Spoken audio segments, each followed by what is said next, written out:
Sprint weekends are about to be shaken up, but not everyone is happy, not least Max Verstappen, who has threatened to quit the sport over the changes. With the first sprint in Baku just weeks away, how will F1 change the format? This is the Sky Sports F1 podcast.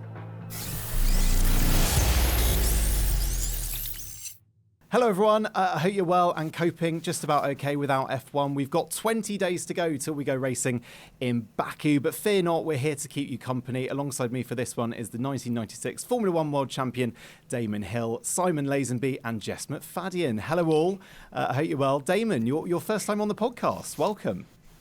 Ooh. Yes, thank you for having me. And it's I'm not a podcast. What do they call it? Virgin. I have done a few. They seem to have proliferated. I've ended up on one or two. Some of them to do with other things I know nothing or even less about. I should say cricket or something like that. But it's fun. It's fun to be here. Sorry, you've done a cricket podcast. Yeah, I did something with some cricketers, I'm sure. but they all merge into one after a while. Yeah, so they I mean, every sports person seems to have something going at the moment. But here we are on the Sky F1 one, so it's good to be here. Thank you. You're very welcome. Simon, how are you? Good weekend? Yeah, I have. Yeah, I've gorged myself on chocolate, which is you're obviously going to do, but not as much as my kids have gorged themselves on chocolate. So they've been tearing around the house, and I've been trying to, put a leash on them. But that's Easter. That's Easter. And Jess, how are you? It's quite busy for us, isn't it, at the moment? People might think this is downtime, but unfortunately for us at Sky Sports F1 HQ, this seems seemingly our busiest period. Well, we've done that classic thing of everybody said, oh, well, we've got that break in April, haven't we? So we'll save it for then. And now the break in April's come around and we find ourselves with a lot of, I'm not going to complain too much about it. We've got some really exciting shoots planned over the next couple of weeks that will take us into Baku and beyond. So not going to complain, but yeah, it's definitely not downtime, as much as I'm sure everyone else at home and listening are counting down the days, you said at the top of the show, Matt, until Baku, which I've got quite a soft spot for Baku. I quite like it as a race. So looking forward to going back. I think it's a good one to come back to after a bit of a time away. Yeah, absolutely. So this is how it's going to work. We're going to talk about some this changes to the sprint weekends, which I'm sure we've all got some quite interesting views on. And then we want to get into some of your fan questions as well, which we put a little post on Twitter earlier. So this is what has been proposed. And as far as we understand it, this is what's going to happen. Here's what we have at the moment. FP1 on Friday. We've then got qualifying for the sprint on Friday afternoon. FP2 is on Saturday morning. The sprint is then Saturday afternoon, which sets the grid for the race on Sunday. Now, these are the proposed changes. We would only have 1 hour of practice. That would be FP1 on Friday morning. Then qualifying for the race on Friday afternoon, so a critical session there for the points on Sunday. And Saturday would see qualifying for the sprint in the morning. This would follow the usual Q1, Q2 and Q3 format, but descending time, so Q3 should just be one lap. And then Saturday afternoon would be the sprint itself, followed by the race on Sunday. With me, everyone? It's quite complicated. Simon, let's start with you. What are your thoughts on the current sprint format? And do you think it needs a change? Do I like sprints? Yes and no. I think, from the purist perspective, I kind of like the way that practice sessions built you into a weekend. But as a broadcaster, I think we always want a bit of jeopardy in there, and I'm not meaning that flippantly. I just think that it's wasted time on a weekend when there could be something more dramatic going on, if you want to look at it like that. But at the same time, it's got to be meaningful. It can't be gimmicky. And I think that the thing with sprints is, and I can understand why Christian Horner's kind of getting his knickers in a twist about it, is it's introducing more jeopardy to the weekend, and Red Bull don't want that right now. Why would they want that? They've got the best car. It's absolutely destroying the competition. So if you bring in another element whereby you could damage a car, they don't want that, because that doesn't suit their process at the moment, which is going about winning every qualifying and every race. That's just what they want to do. So why would they be pro it? You can see it from their perspective, from the other's point of view, and from a fan's point of view, and from Stefano Domenicali's point of view. He wants more entertainment. That's the way he thinks that the weekend should be going. So I can see both sides. I can. Damon, when you were racing, what would the prospect of a sprint weekend have done for you? So I think it's worth going back a bit, isn't it? Because the reason that we had a change in the whole line formula was because on some occasions cars didn't go out on a Saturday because the Friday would be dry and the Saturday would be wet. So there was no point. So people paid to come to the race or turn on the TV and there's nothing happening. So Bernie decided that was bad and the team decided to make a change. So we ended up with a different formula whereby Friday is just a practice day, effectively, for the Saturday pre-race, pre-qualifying event. So the Saturday was a little bit more ramped up with the jeopardy, a meaningful qualifying for a race on Sunday, but no warm-up on the Sunday. So there was actually nothing to do until you got to the race on Sunday. In the past, you'd have Sunday warm-ups, which were at least something for people who extra running, if you like, for people that were there early, and also a chance for teams we could change our cars. So it was but what the point is, Friday could determine the grid. So Friday was important. So when I started working with Sky, they changed by that time they changed the setup. And I thought, there's no point in me turning up on Friday. What is the point? There's nothing. So I used to turn up on a Friday just to catch up with what was going on. But Friday was very dull. And I think that is the problem with the current free practice setup. It doesn't mean anything. It's testing. It's like going to watch people go testing. So what they're proposing to do, the flaw as I see it with the sprint qualifying setup that they've had today is that the race result determines the grid on Sunday, which I think effectively makes the Grand Prix just you've got 2/3 on Sunday and 1/3 on Saturday. So basically it's a split race. It's like having so the Grand Prix itself is affected by the race the previous day. So the sanctity, if you want to call it that, of a Grand Prix has been interfered with. And I think we should be mindful of that, because I think historically when you go back, you don't want to have to go back through the regulations and say, they changed the format, that's why the grid was different. And we have this whole debate about who's on pole and what is a pole anymore. So as I understand it, and correct me if I'm wrong, they are now proposing you have a separate qualifying on the Friday for the grid on Sunday. Is that correct? Yes. Yeah. I've understood it correctly, which is good. Now that means Friday's important, and I think that's good. And Saturday is also important because it carries points with it, but it's not going to affect the Sunday event. So I think it's actually quite clever. I think it's a genius idea. It's better than the last. It is better than the last format because it's now independent, isn't it? You've got sprint qualifying, sprint race. It's an opportunity for something else to happen. Two things to happen. You've got a qualifying again, which we love, and you've got a race. So lots of excitement. But the sanctity of the Sunday is kept alive. Pristine, if you like. I mean, I do think they should be allowed to change their cars. I think we ought to now consider being allowed, this part Fermi thing. I think it would be great if they were allowed to change their cars before they enter the race, so teams can take a gamble on changing their setup. I think that would be a good thing, because it means you don't know what the form is. It could be someone could have changed their... Currently what happens is they do a long run, everyone knows what their pace is, they do the race strategy and they go, I know what the result of the race is going to be. But if you can change the car as well before you get into the race, then we don't know what the pace of that car will be. Jess, go on. What did you make of sprint weekends last year? What was your overriding feeling?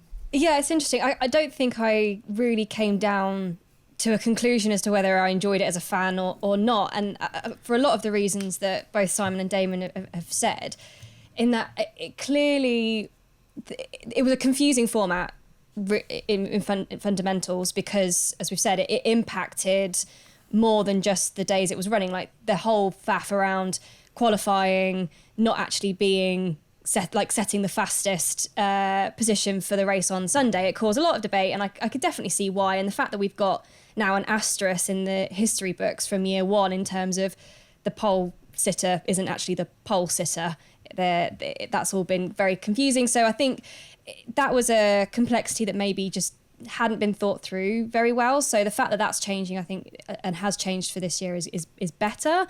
But there's no denying that what sprints do, and when they first came out, I was definitely in the camp of this is too gimmicky, I don't like this, I'm quite a traditionalist, I like my Saturdays and Sundays staying as they were. There's no denying that every time we've had a sprint, it's massively impacted the race on a Sunday.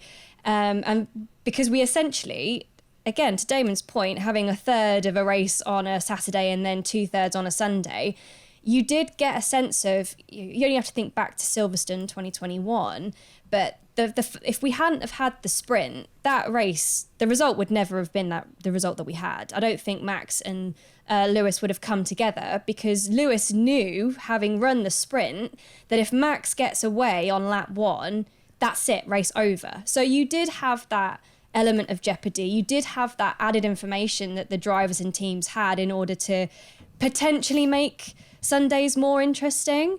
But yeah, it's jury was still out. The issue I kind of have with the new proposed format is, again, it feels just a little gimmicky. Like, what do we do sprints for? Yes, entertainment. Yes, more racing. But it's just, for me, whilst leaving Sunday alone, which, again, to Damon's point, I completely agree with, leave the sanctity of the racing alone, are we ultimately diluting the product by having lots of racing across a weekend? And I think that's something that I'm not on 100% on board with yet. I'm happy to see it, but I'm also, for me as well, I don't. Why are we doing it for 6 races in a year? Surely, if it's a race weekend format, that's the race weekend format. But also, you could get the championship could be decided. The championship could be decided outside of a main event. It could be decided by a sprint. So, there is that as well, that you think if you're talking about devaluing the actual Grand Prix, you could have a whole championship decided on a sprint race. So, yeah, you are. I think I'm with Jess. Like, you're either in or you're out on this, aren't you? I know they're trialling it this year, but if the trial goes well, then just put it for make it a constant throughout 2024. You think we could be in a position where we get 20, however many races a year, every single race weekend we'll get a sprint race next year? Well, if they're changing the format up and they're wanting to get rid of, just want to have one practice session. I mean, there's too much. There's too much practice.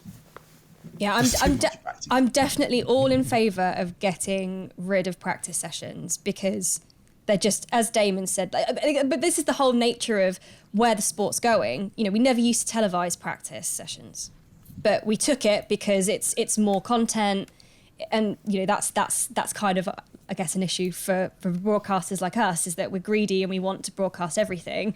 But practice was never there to be broadcast. And I guess to Damon's point earlier, when you spoke about why the format changed in the first place, I guess the reasons we had warm-ups and everything was also to do with how reliable the cars were. The cars this day and age are so reliable. You almost want to take away the ability for them to dial it in and get it perfect straight away. And having 3 practice sessions, we've seen how good the racing can get when there is a rained off FP2, which obviously is for a lot of the races that we go to the most representative session, where they get to do their long runs. We take that away from them, and things start to shake up a little bit. On the Sunday warm-up thing, they used to rebuild the car overnight. Nearly every time the car ran, they'd rebuild it. So they didn't know whether the car was in a fit state to race. So the warm-up literally was supposed to be just a chance to see if it leaked or not, or the wheels fell off. But it turned into a competitive thing. But so that's why that happened. Don't think they necessarily need to have a warm-up, but I do agree. 2 points you both made. One was Jess's point about the complexity. Explaining this sport to people, what's happening now. I mean, just explaining qualifying to people who are new to the sport. They're going round as fast as they can to see how the grid is going to shape up, to determine who's going to start where in the race. So they work. Someone new to the sport very quickly works out. Well, you're going to put the fastest guy at the front. Isn't that what's the point of that? So it is quite difficult. We take some of the things that happen in our sport for granted now, and but one of those things is adding another complexity to it. When's the Grand Prix? Is it Saturday or is it Sunday? These are important questions that could be complicated, maybe.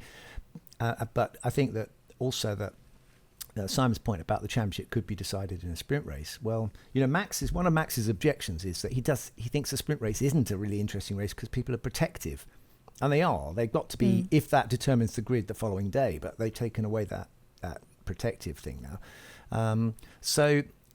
There are negatives as far as things being meaningful over 3 days.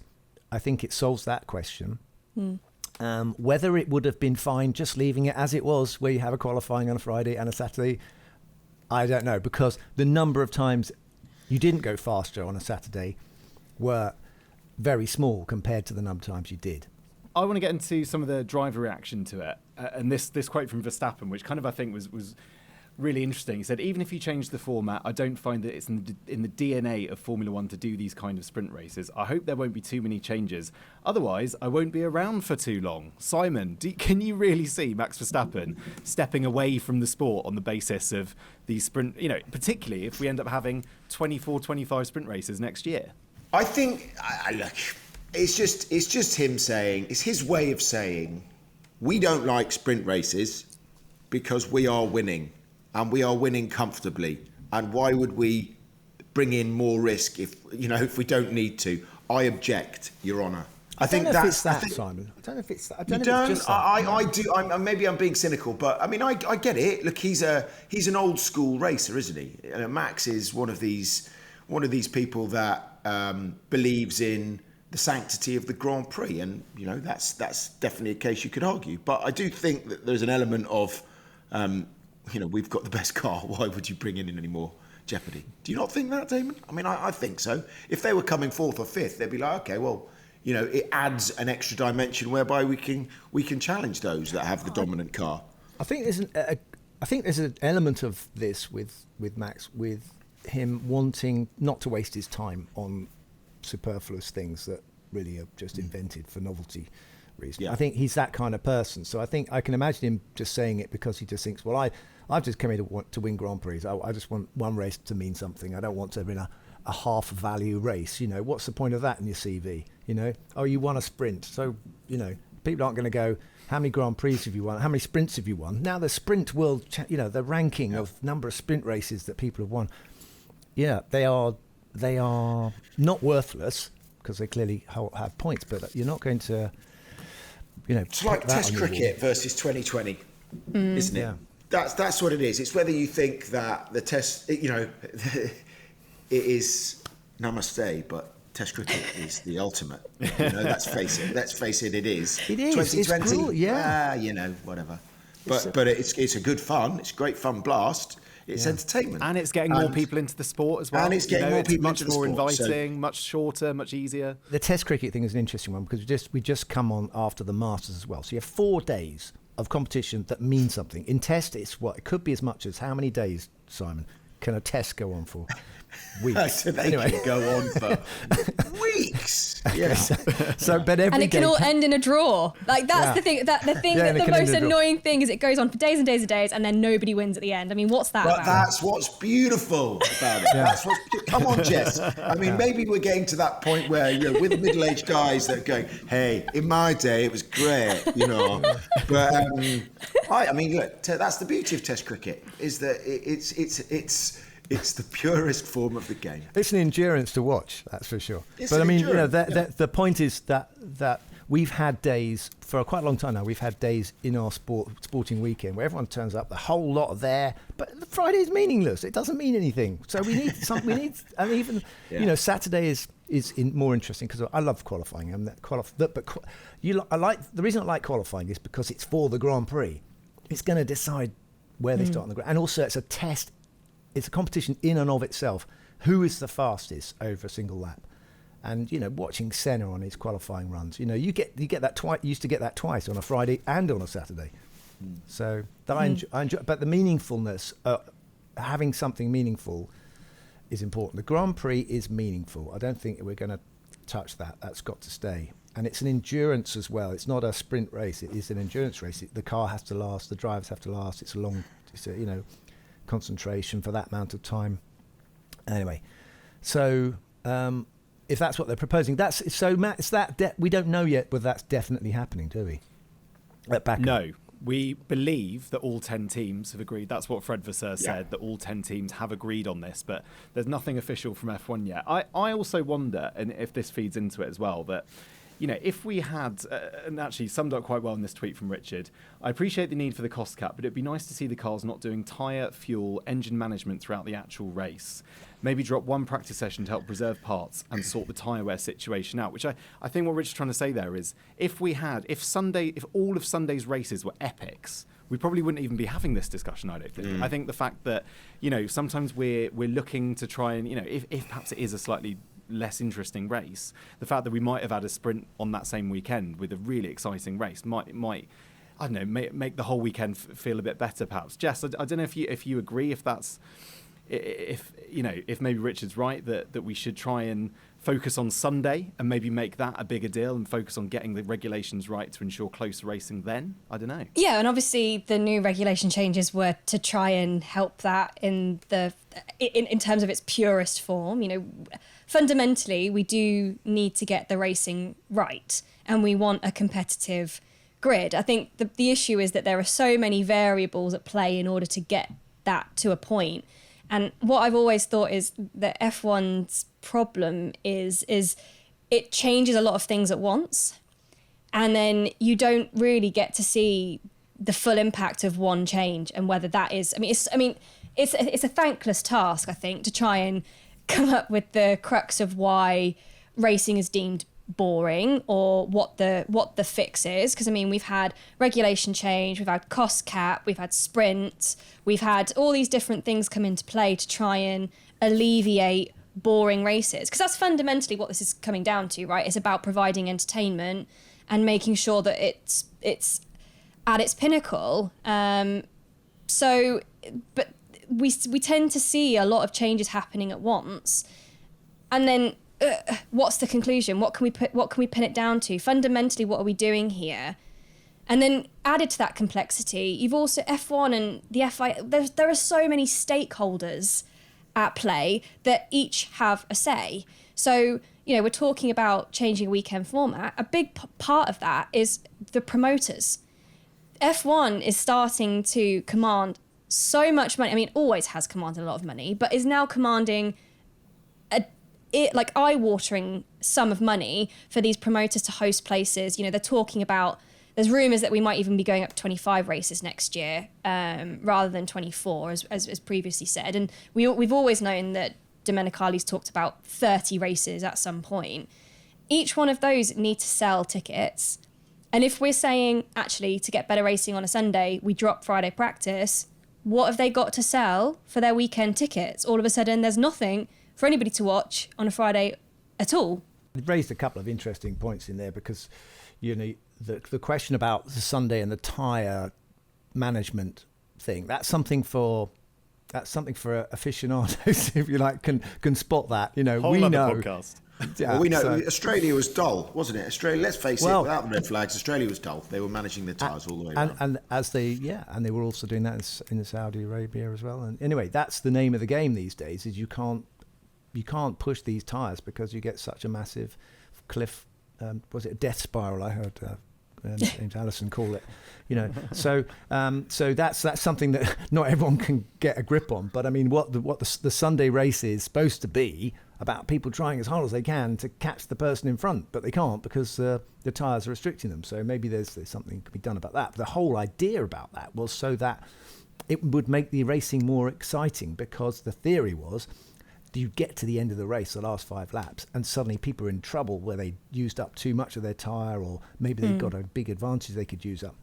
And I have to say, in many races, we have seen that. We've seen incredible dices almost on the last lap, where people have suddenly got themselves in difficulty. And anyway, so the tyre thing is one thing, but the other thing is you were talking about was the demand for Formula One is huge. But that, the Netflix factor is well known, that the interest has grown largely because people are interested in the soap opera story behind the scenes.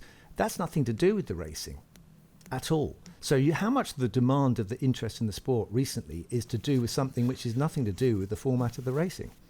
It's to do with how the sport's been communicated to new fans and even old fans in a way that we haven't seen it before. And I used to when I was racing, I used to think, why do they always want to try to fiddle with this? Because it seems to me you'll get out of 5 races, you'll get 3 good ones and 2 dull ones.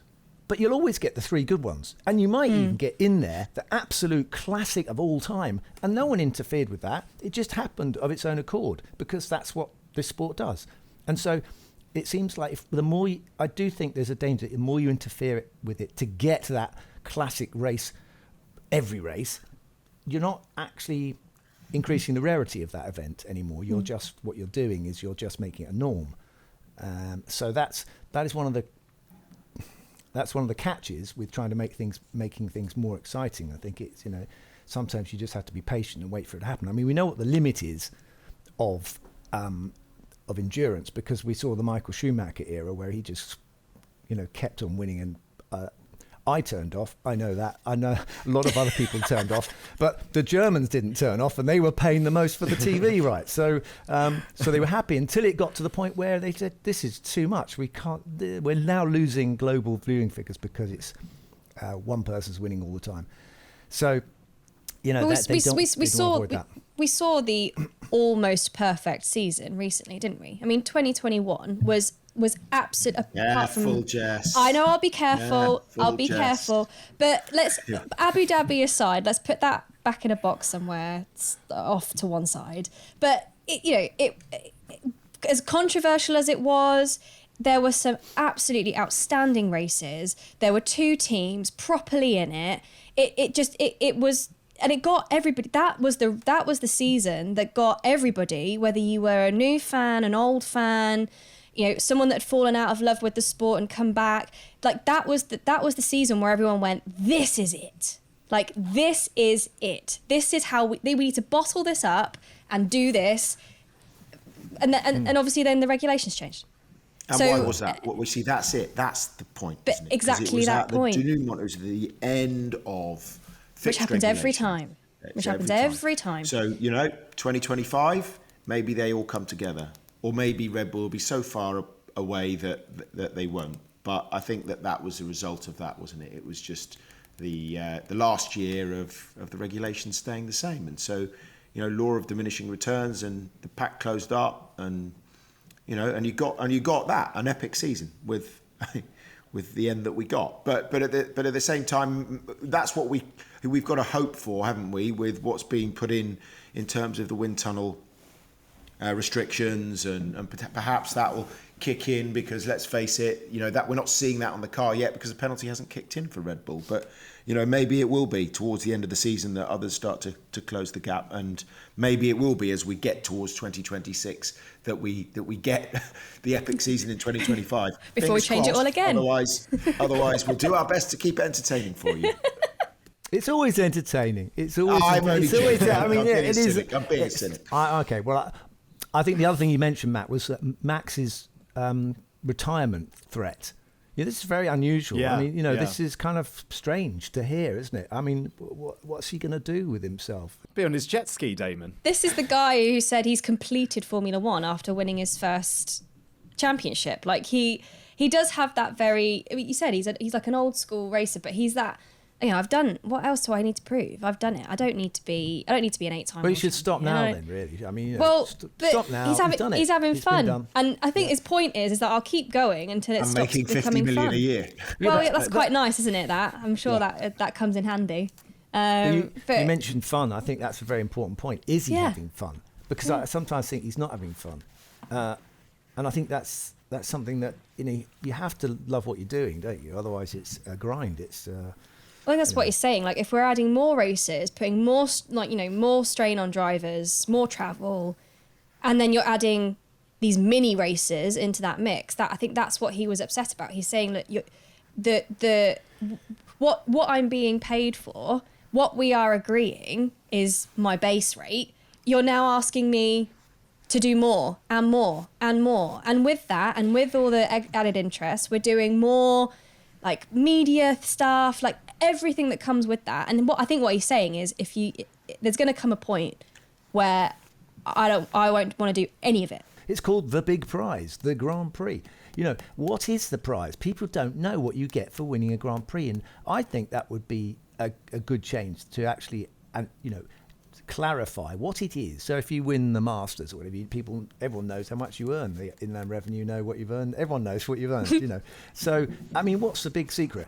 Why can't we have, and the winner of this race, let's say a sprint race is worth more. Maybe sprint race, you add your sprints, you get $2 million for winning that, and you get $5 million for winning the race on Sunday or something. I don't know. Maybe the figures are out, but the ratio is about right. So at least people can understand it, because I think that's one of the things that's difficult to grasp with our sport is what are they racing for? What's the prize? And the prize money doesn't go to the driver, does it? It goes to the teams. The teams are interested in the constructors. So the whole payola thing, the structure of the money, is inscrutable. It's kind of very difficult to work out, and it's not publicised. But I think it would be meaningful if if the driver went, hey, look, and here's your check for what you've won.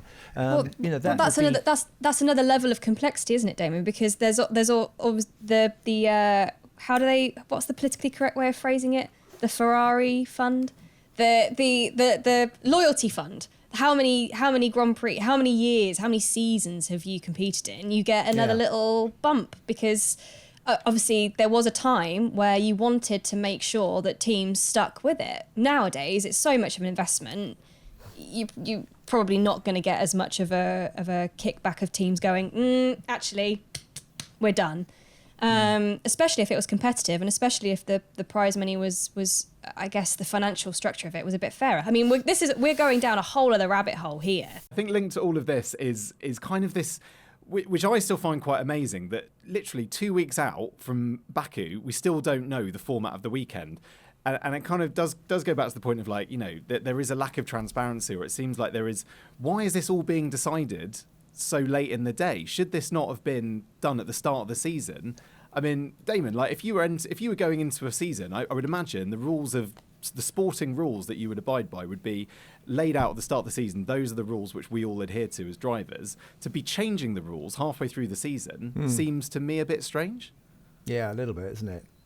But they did factor that in, didn't they, to the new regulations, that they had the right to change things if they felt it was going the wrong way. So that was that was extraordinary. They factored in this, that's a slippery slope, isn't it? That one, if you're not careful. I mean, there are various levels that they have to go through. The World Motorsport Council has to agree, and all of the teams have to agree. And so it is. There are levels. Pirelli aren't on the F1 Commission, are they?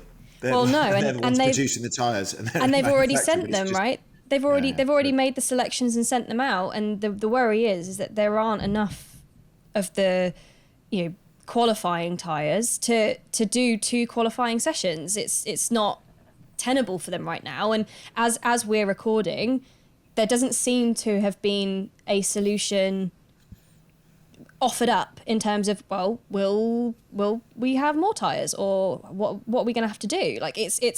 That is logistically something that is still a massive question mark. I mean, we all love talking about tyres, don't we? But the next half hour talking about tyres.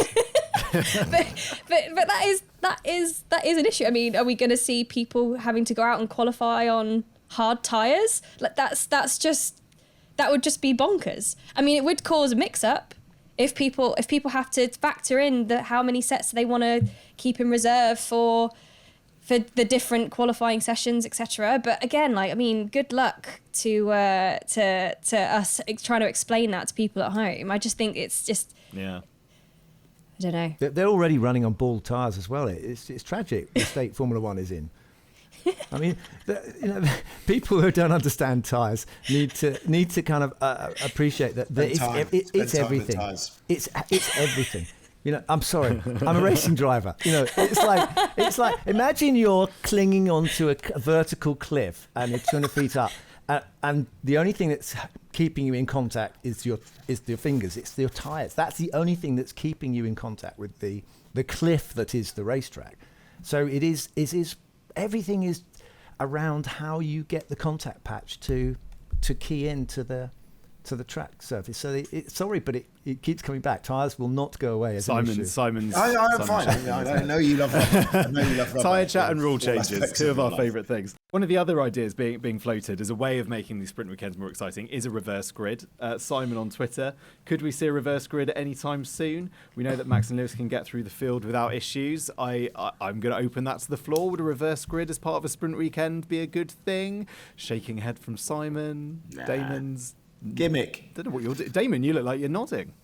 I'm thinking about it. I mean, I used to like some of my funnest races were coming through the field.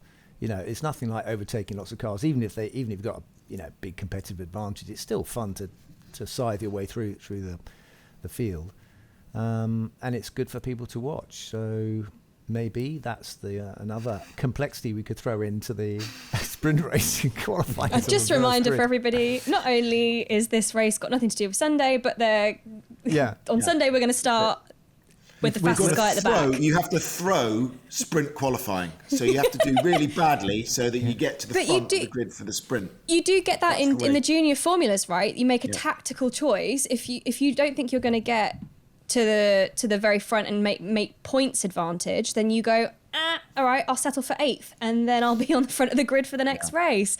And granted, okay, the points aren't as for as many, but I think when I'm trying to explain, when people have come to me and said, oh yeah, love watching Formula One, I'm quite interested in getting into the junior categories, it is something that I find hard to explain to them exactly how it works over the course of a weekend, especially with the latest updates and changes to the series. So it's just, I think that's where I would agree with with Max, that it's not in its DNA. Yes, it's great to see drivers carve their way through. We've had great races, even although Max made, very light work of it, Saudi was good to see how far he was going to get up and whether he could win. But I don't know, having that as the format rather than on the occasion that something goes wrong or there's a penalty applied, I've always been vehemently against the idea of reverse grids. I just think it's just not necessary. It's basically what it's saying is that we've not done our job. F1 has not done its job if we're having to think about making the fastest driver at the back to make it entertaining. I think that's what it's saying for me. It's making it not to our point earlier about making things seem special. Those races are the ones we remember because they're such epic drives from people. Not the rule. I think it's something beautiful about seeing the 2 title contenders or whatever on the front row of the grid, isn't there? For the main race, it looks good. First into the first corner. 6 races this year. I think it's exciting, and I'm really intrigued to see what happens. Starting in Baku, which we think is going to be this new format. Okay, let's move on just to a few questions from you guys at home, and some interesting ones really, particularly on some of the teams this year. JMac on Twitter, can you see McLaren being even remotely competitive this season, or is it still a few years away? If this is the case, where does it leave the drivers? Simon, McLaren this year, how do you feel about what's happened certainly in the first 3 races? Well, I mean, obviously, it wasn't an ideal start, was it? In fact, it was their worst start for a number of years, for 27 years, I think it was. They kind of got a little bit lucky in Australia. I don't think that the pace was there. It helped them out. The 2 red flags and Piastri and Norris got 6th and 8th, and they've leapt up to 5th. Do I think that they can be competitive? Yes. They've got a big upgrade coming in Baku. It's going to be interesting to see what that does to their package. But they believe themselves that they're in the running for at least fourth. That's what's coming out of their communications department, is that they believe that, and with everything that they've got coming, they had a fundamental flaw. They've got their new wind tunnel is coming online in June, isn't it? I think. So, yeah. I think that they could. The reshuffle, what's that done? I don't know. You have to think about what they've got in terms of their kind of management structure now, and what they had. James Key has gone, and they've brought in, or they've reshuffled it, and Peter Prodromou, who let's face it, he was Adrian Newey's number 2, and he's been there for a decade now. He was ahead of Dan Fallows. More responsibility for him. Will that help them? I don't know. They've got work to do, and I know they'll be under a huge amount of pressure from the Bahrainis in particular. Zach's under pressure. He knows that, but he's done his job in bringing the sponsors. Now it's about the race team, whether they can deliver. They've undergone a load of changes, but I think just their capacity to develop will stand them in good stead. I think that they could still be on for fourth. Yeah, Damon, what about the drivers and Piastri? He's obviously got his first points in Australia in front of a home crowd. I imagine that would be a good monkey to get off your back 3 races in, having not scored points. Yeah, absolutely. I think he did. I think he's done a solid job the whole way through, actually. All 3 races, I think, given the difficulties in the first one in Bahrain, I think he's kept his head and shows a lot of promise. And he's a good foil for Lando now. So Lando's got to work a bit, maybe. So the pair of them are going to be a formidable lineup. The question is whether you get demotivated being in a team that seems to be all at sea. I don't think they will. I think they still have faith in McLaren to come good. And as Simon just said, they have at least done something about the system, which may bring about or unlock some things that were locked in a cupboard somewhere.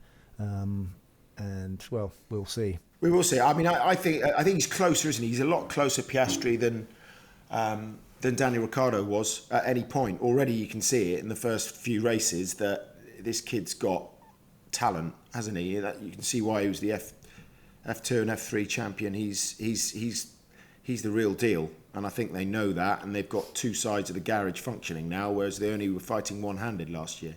Yeah, such a strong driver pairing. Jess, question from Akshita. Do you think Ferrari will be able to have a comeback this season, or do we need to wait till next season?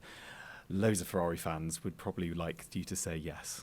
I'm sure. I mean, I think what Rob Smedley said on this podcast a couple of episodes ago in terms of, we need to be realistic. They've had a pretty major change in getting rid of Binotto totally from Ferrari. I mean, I think what a lot of people tend to forget is that Binotto was straddling a number of jobs at Ferrari, and with hindsight, maybe that wasn't the right way to go, and he should have kind of given over a bit of his technical directorship over a little bit, which was starting to happen, but potentially not fast enough.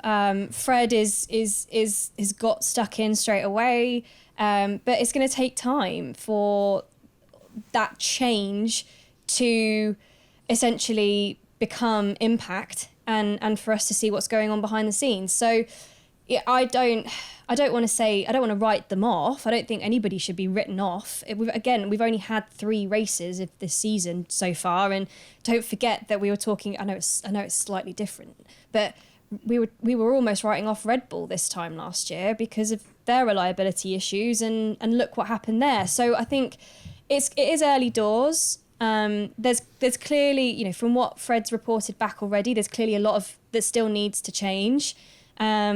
But everybody we all want to see all of these teams up there and fighting and getting in the mix and at least causing Red Bull a little bit of a headache. And that can pick up on opportunities where Red Bull maybe falls down, because whilst Red Bull definitely have all the makings of the ability to win most of the races this year, that's still a very tall ask of one team. So we need teams and drivers up there to be able to pick up the pieces when they become available. So yeah, I think I'm not going to write them off right now, but they're clearly not massively. Yeah, exactly. Isn't it? I mean, and I think it's probably going to be a more pronounced development war than other seasons because of the immaturity of the regulations, and there's some low-hanging fruit for them all to pick off. And I think when we get into the European season, we may see. I mean, I think Red Bull will still be ahead of everybody else, but I do think the midfield pack could really,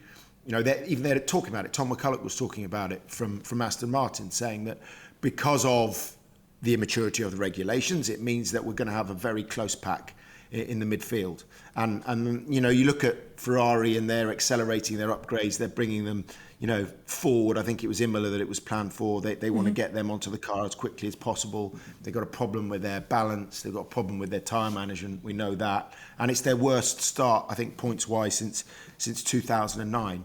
Ferrari can develop, they all will, they're all working very hard. In fact, they're all putting their eggs into the basket of those sort of early European upgrades, whether it be Baku or Imola. And I think we could see quite an interesting development war this year. Alonso's been talking about it as well. I think that's what's going to dictate who finishes second. Yeah, and Imola being the critical race for Ferrari at home.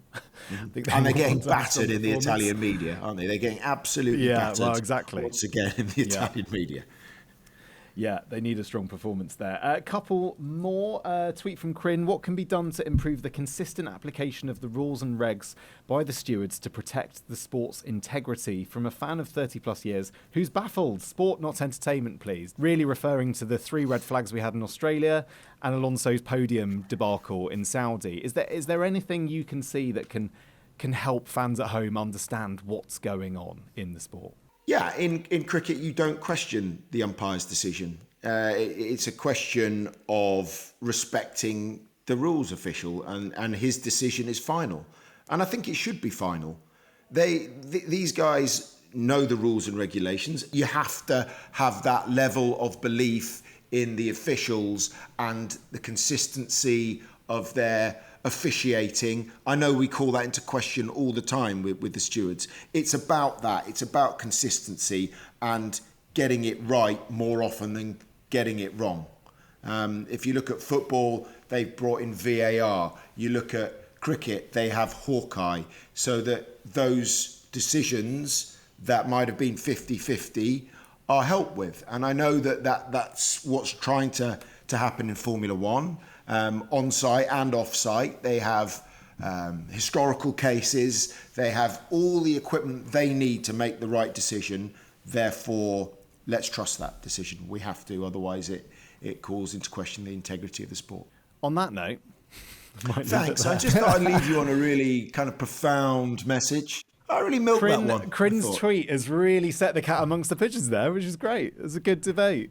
Damon, Simon and Jess, thanks very much for joining us. We'll be back next Tuesday. We hope you can join us then. But for now, bye.